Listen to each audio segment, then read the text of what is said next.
and welcome back to Easy Cooking with Linda. It's been a long week at work. It's been very busy. A lot of people are getting sick at this time of year, and I'm exhausted. Now I need to make dinner for Bob and I. I don't know what I'm going to call it.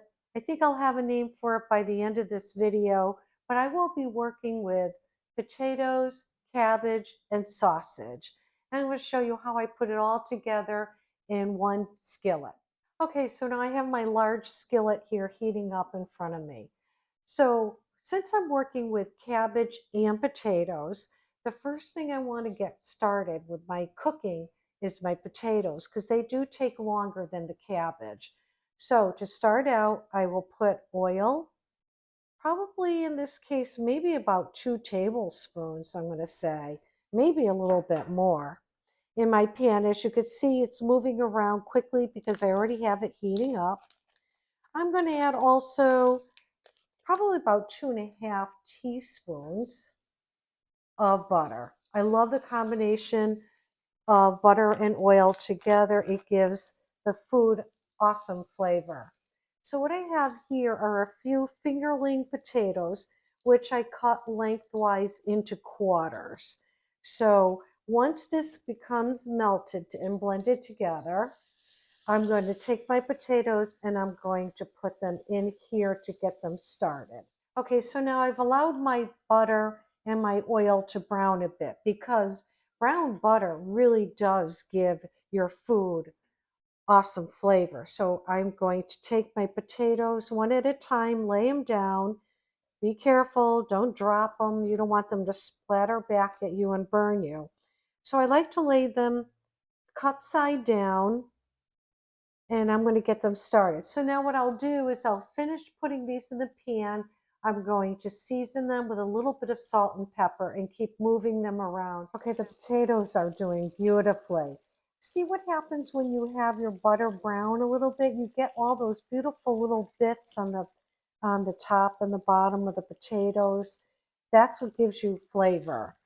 Okay, along with this, I want to add some seasoning. I'm big into dill. You don't have to use it. I will sprinkle some dill in here, like that, not too much. Also, I have onion powder and garlic.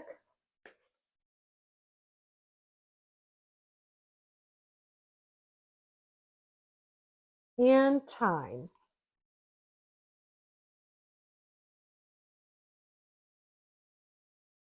Okay, and then just stir everything around, get your potatoes coated with the butter and the oil, and get the seasonings mixed in and spread about.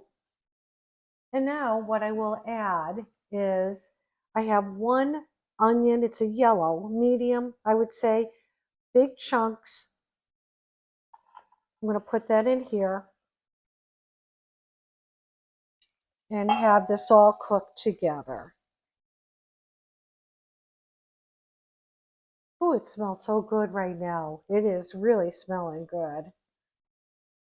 Okay, so I'm going to cover up my skillet and I'm going to let this cook probably for about 5 more minutes, check it, and then I'm going to add a few more things. Oh, the potatoes and the onions are doing beautifully. As you can see, even in 5 minutes in cooking, it's gotten soft, and the potatoes are cooking very well at this point. What I have in this container is shredded carrots. So I just took one large carrot and shredded it. I didn't even run it through my food processor for that. Okay, so I will mix that in here. Now I think this is a good time to add my cabbage. So I like Savoy cabbage. It's kind of that crinkly cabbage. And I did find a small head of it in the grocery store. So what I did was I cut it into like 1.5 inch pieces. So I'm going to add that right into my skillet here. Stir this around. Now I also want to add a little more salt for the cabbage especially. I'm going to give it about 2 pinches. And I will add just a little bit of pepper here to that. Okay. Now this also needs a little liquid. So I had some leftover tomatoes. These are diced tomatoes. To add it in here and mix this together. And now what I'm going to do is cover the skillet, and I'm going to let this now cook for at least 10 minutes. This is doing very good, but it's still a little dry. So what I'm going to do is add just maybe about 3/4 of a cup of chicken broth. And the cabbage is getting tender. It's fork tender. Now, what I want to do here is add chickpeas. Optional, you don't have to add them.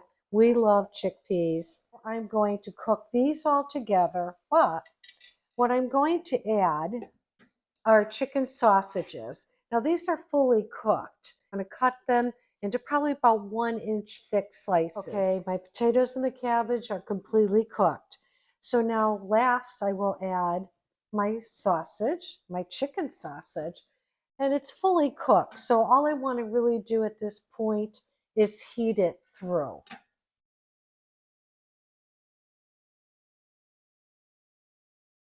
Once the chicken sausages are heated through, I'll plate it up. And okay, and here it is, the chicken, cabbage, and potato. So I think what I'm going to do is call this comfort in a skillet.